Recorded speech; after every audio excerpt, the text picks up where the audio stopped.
Everyone, absolutely everyone, discouraged him from marrying the Byzantine woman. Her lineage was treacherous, and she was a former captive, harboring resentment. But Tsar Ivan Asen II of Bulgaria had already made up his mind. The enchanting beauty promised him such happiness that it was hard to turn her down. So, the Tsar went to the altar for the third time. If only he had known what awaited Bulgaria and his ancient dynasty. This story began around the middle of the 13th century when the Emperor of Thessalonica decided to attack the Bulgarian kingdom. Theodore Komnenos Doukas dreamed of resurrecting Byzantium, which had fallen a quarter of a century earlier. Doukas's attack was treacherous and entirely unexpected, especially since both states had signed a peace treaty. This backfired on the emperor himself. He was defeated and captured, along with his entire family.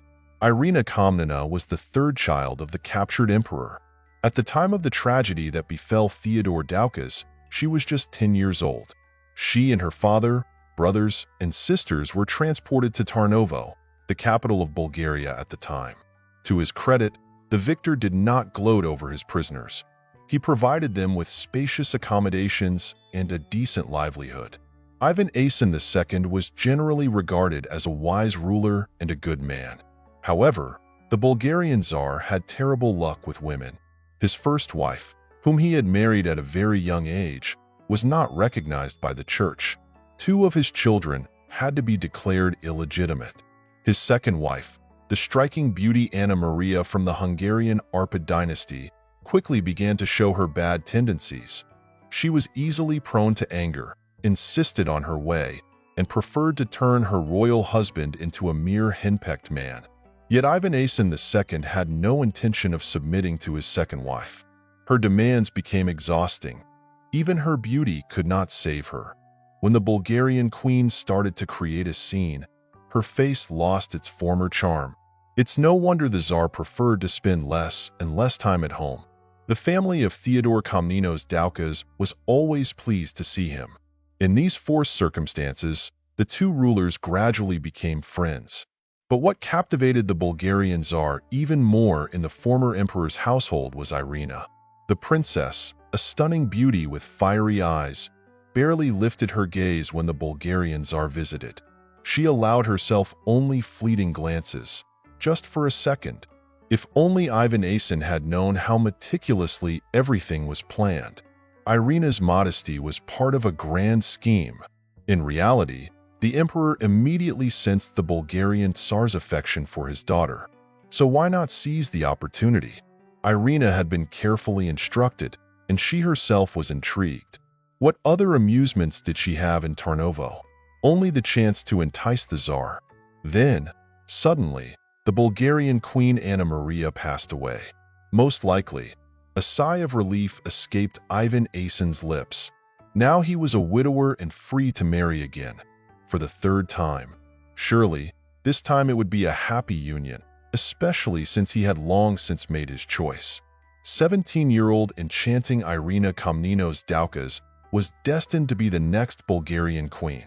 The church opposed this union. Patriarch Spiridon firmly and uncompromisingly declared that he would not grant permission for the marriage. First, it was too soon after the death of his wife.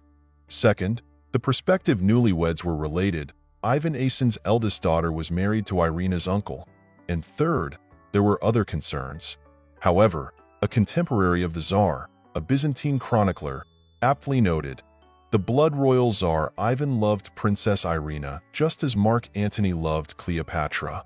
As a result of his resistance to the Tsar, the patriarch was deposed, and the Bulgarian ruler wed his beloved.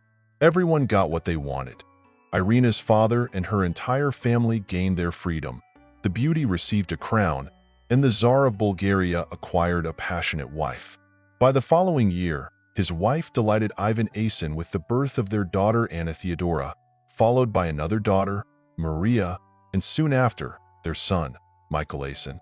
Just as he was beginning to celebrate the birth of his son, the Bulgarian Tsar prepared for war. Tatar-Mongol forces had invaded his lands.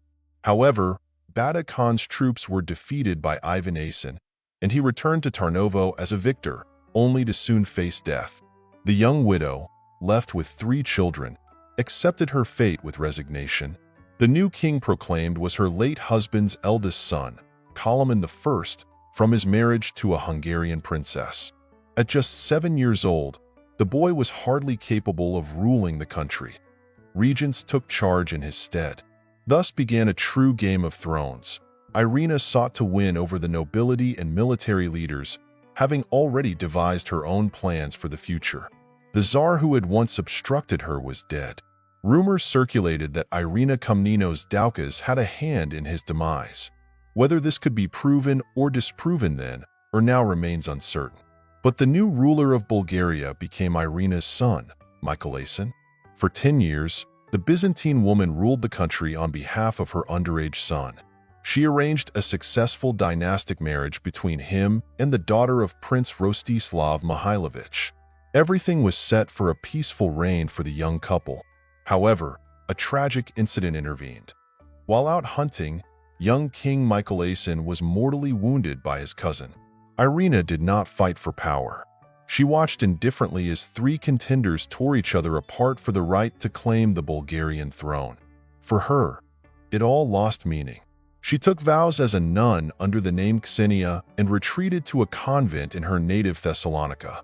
The date of the former Bulgarian queen's death remains unknown. Yet in the chronicles, she is forever remembered as the woman who was loved as fiercely as one Roman warrior loved an Egyptian queen.